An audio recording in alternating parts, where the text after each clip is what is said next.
بسم اللہ الرحمن الرحیم۔ السلام علیکم۔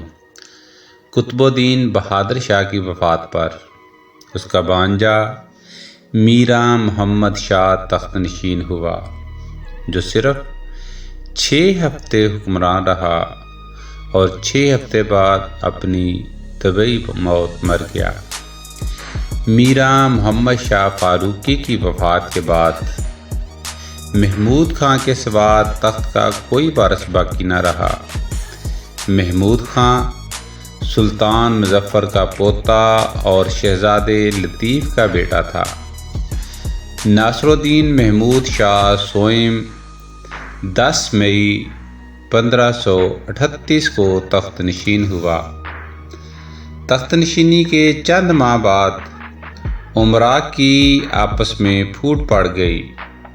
دریا خان اور عماد الملک نے مل کر اختیار خان کو قتل کر دیا، لیکن 1541 میں دریا خان اور عماد الملک بھی آپس میں مار کا آراء ہو گئے۔ عماد الملک کو شکست ہوئی اور وہ اسیر کے حاکم میراں مبارک کے پاس پناہ گزین ہوا۔ حاکم اسیر میاں مبارک بھی سلطان محمود سے مار کا آراء ہوا، لیکن سلطان کا پلڑا باری دیکھ کر سلطان کا مطیع ہو گیا۔ عماد الملک کے چلے جانے کے بعد تمام ملکی معاملات دریا خان کے ہاتھ میں آ گئے اور سلطان محمود کی اہمیت شطرنج کے بادشاہ جتنی رہ گئی۔ سلطان محمود نے قوت اور اختیار حاصل کرنے کے لیے دولقا اور بندوقہ کے جاگیردار عالم لودھی سے اتحاد کر لیا۔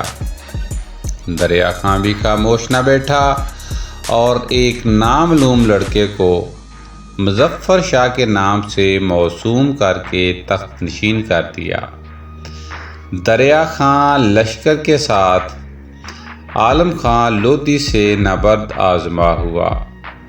دریا خان کو شکست ہوئی اور عالم خان لودھی فاتح کی حیثیت سے احمد آباد میں داخل ہوا۔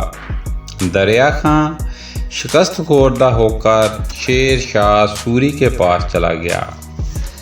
سلطان محمود دوبارہ تخت نشین ہو گیا اور عالم خان اس کا وزیر، لیکن عالم خان تمام اختیارات اپنے ہاتھ میں رکھنا چاہتا تھا، جس کی وجہ سے سلطان محمود نے اسے گرفتار کرنا چاہا، لیکن وہ بچ کر نکل گیا اور وہ بھی شیر شاہ سوری کے پاس پناہ گزین ہو گیا۔ اب سلطان محمود نے فلاح و بہبود کے کاموں کی طرف توجہ دی اور ملک بڑی تیزی سے ترقی کرنے لگ گیا۔ رعایا خوشحال ہو گئی۔ 1543 میں سلطان محمود نے بحر عمان کے ساحل پر ایک نیا قلعہ تعمیر کیا۔ اسی طرح ایک قلعہ سورت میں تعمیر کیا گیا۔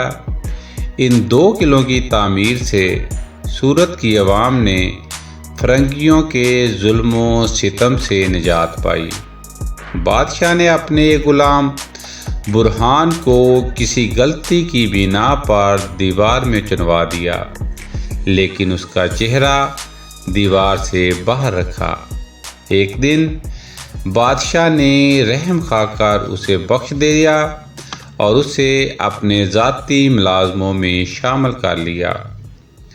برہان بادشاہ کے خلاف بغض پالتا رہا اور ایک رات موقع پا کر بادشاہ کو اپنے بھانجے دولت کے ہاتھوں قتل کروا دیا اور خود تخت نشین ہو گیا۔ بعض امراء بھی برہان کے ہاتھوں مارے گئے، لیکن عماد الملک، الغ خان حبشی اور چند دیگر امراء نے برہان کا مقابلہ کیا اور اسے قتل کرنے کے بعد لاش کو رسی سے باندھ کر گلی کوچوں میں گھسیٹا۔ سلطان محمود سوئم 1554 تک حکمران رہا۔ سلطان محمود شاہ سوئم ایک با کردار حکمران تھا، شرع کا پابند اور دین سے محبت کرنے والا تھا۔